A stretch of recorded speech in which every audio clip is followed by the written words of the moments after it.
And they've canceled people that are more powerful than me.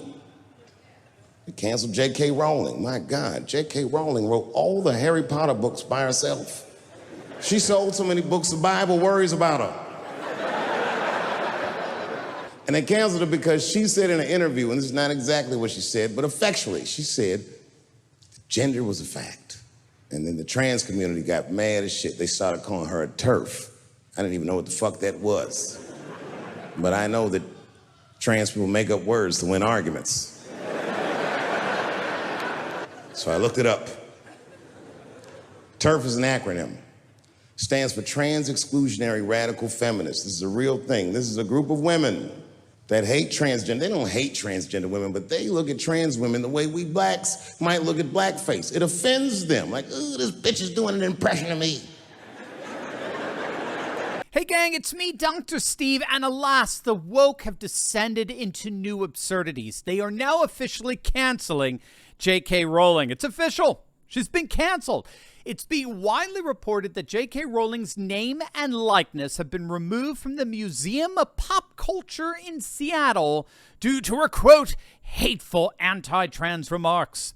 In a March blog post from Seattle's Museum of Pop Culture, project manager Chris Moore slammed Rowling for her supposedly hateful comments and announced how the museum would proceed with Harry Potter-related displays, quote, there's a certain cold, heartless, joy-sucking entity in the world of Harry Potter, and this time it's not actually a Dementor. Yes, we're talking about J.K. Rowling, and no, we don't like that we're giving her more publicity, so that's the last time you'll see her name in this post. We'll just stick with you-know-who, because they're close enough in character. Her transphobic viewpoints are front and center these days, but we can't forget all the other ways that she's problematic. The support of anti-Semitic creators, the racial stereotypes that she used while creating characters, the incredibly white wizarding world, the fat-shaming, the lack of LGBTQIA+ representation, the super chill outlook on the bigotry and othering of those that don't fit into the standard wizarding world, and so much more. This is effing insane. I mean, this is utterly insane. How does a person even begin to think like this, to get brainwashed this way? This museum manager literally lives in a different reality from the rest of us. But unfortunately, he's got authority, or at least apparently he does, to cancel. And that's exactly what he's done. This waste of space museum will now present all of their Harry Potter displays without any reference whatsoever to Harry Potter's creator. Now, if you're not familiar with the controversy, in June of 2020, Rowling posted tweets expressing concerns about the language used to discuss gender. It all started with a retweet of an op-ed piece that talked about, quote, people who menstruate. And Rowling was astonished that the article never once used the word woman. So needless to say, that original tweet unleashed a torrent of trans activist backlash accusing her of transphobia and the like. But to her credit, Rowling didn't back down. She actually doubled down. Quote, if sex isn't real, there's no same-sex attraction. If sex isn't real, the lived reality of women globally is erased. I know and I love trans people, but erasing the concept of sex removes the ability of many to meaningfully discuss their lives. It isn't hate to speak the truth. In other words, Rowling assumed that it was possible to have a rational discussion on this matter. As it turns out, that assumption could not have possibly been more wrong. The legacy media dutifully took up the cause and accused Rowling of transphobic and hateful comments. And the quest to cancel her in all ways possible has been faithfully pursued by the supposed guardians of tolerance in the West. The good news, beyond the fact that Rowling has never backed down from her comments, is that there is a very real backlash against this woke backlash. The ultra woke culture of canceling is itself getting canceled. But speaking of cancel culture, no one has been targeted more than our good friend Mike Lindell. And you can show your support for one of America's greatest patriots by clicking on that link below and getting yourself one of Mike's brand new pillows. He's done the impossible. He's taken what was already one of the most comfortable pillows in the market and he's made it even better. That's right. My Pillow 2.0 is officially here with Mike's new cooling fabric technology combined with his original My Pillow Fill. This is truly the most comfortable pillow out there. It's always cool to the touch and provides some of the best neck support I've ever experienced in a pillow, leading to some pretty incredible sleep. For a limited time, Mike is providing over $150 off his new My Pillow if you use code Turley. That's right, mypillow.com/Turley will get you massive savings on a set of 4 My Pillow 2.0s. Mike is a true patriot. He's a friend of the show and a bona fide American entrepreneur.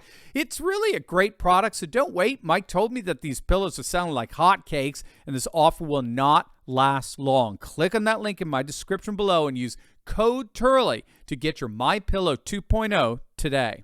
More and more pundits are recognizing that we're seeing nothing less than a massive backlash against woke culture going on throughout the nation. Now, take a look at this relatively recent exchange between Elon Musk and Bill Maher. You and I are both like in that little group of people, maybe it's a bigger group now, who are called conservative, who haven't really changed. I don't think of you as a conservative. I'm definitely...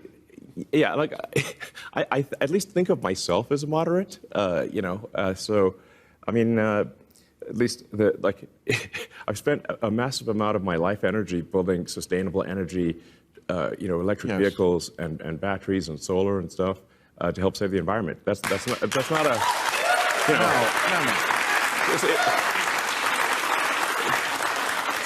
It's not exactly far right. No, you drew that diagram. You drew that diagram once where you're here. I related to that, and like the world has changed. Right. I feel the same way. I feel like very often wokeness is not building on liberalism. It's the opposite of liberalism. I can mention. Yes, exactly. Now, Bill Maher is absolutely right there.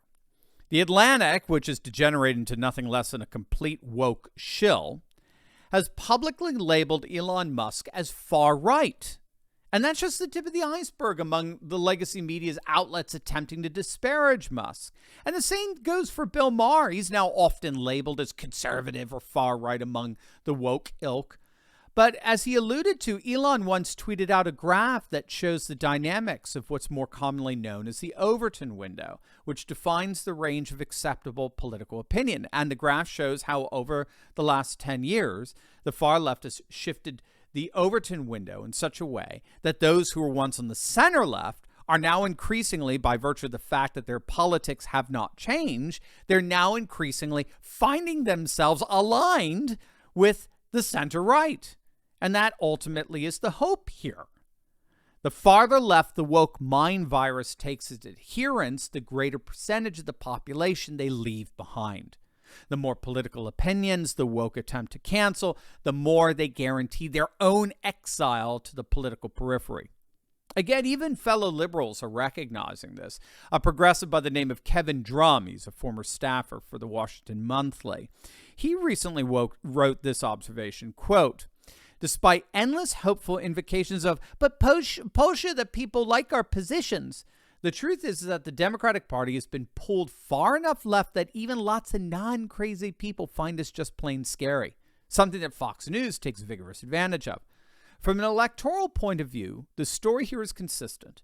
Democrats have stoked the culture wars by getting more extreme on social issues, and Republicans have used this to successfully cleave away a segment of both the non-college white vote and, more recently, the non-college non-white vote." Now, this was written months before the polling came out about how Democrats are indeed hemorrhaging non-white working class voters, particularly Latinos. And this is largely because of their full embracing of all things woke. The more traditionalist working class, both white and non-white, are abandoning the Democrats in droves. And yet, on top of this, the tens of billions of dollars lost by Bud Light and Target and the Disney Corporation, you're definitely seeing a massive backlash against the insanity of the woke left. So all of this is to say that woke museum curators can continue with their latest absurd outworkings of cancel culture. In the end, the only ones they're ultimately canceling are themselves. Hey gang, I know what it's like to feel alone out there in these turbulent times, but I broke free. If you too have been looking for a community with like-minded patriots who are serious about resisting globalism, building a parallel economy, and having intelligent and deep fellowship on a regular basis, then you've come to the right place. In my Courageous Patriot Insiders community, we're building a close-knit movement of, by, and for patriots who are breaking free from the outrage and despair cycles of the mainstream media and taking on the fight against globalism. Every week, I deep dive into the content I can't share on big tech and give you the cliff notes on the truth of how patriots just like you are building up their communities, starting patriot businesses, and fighting the woke in both public and private.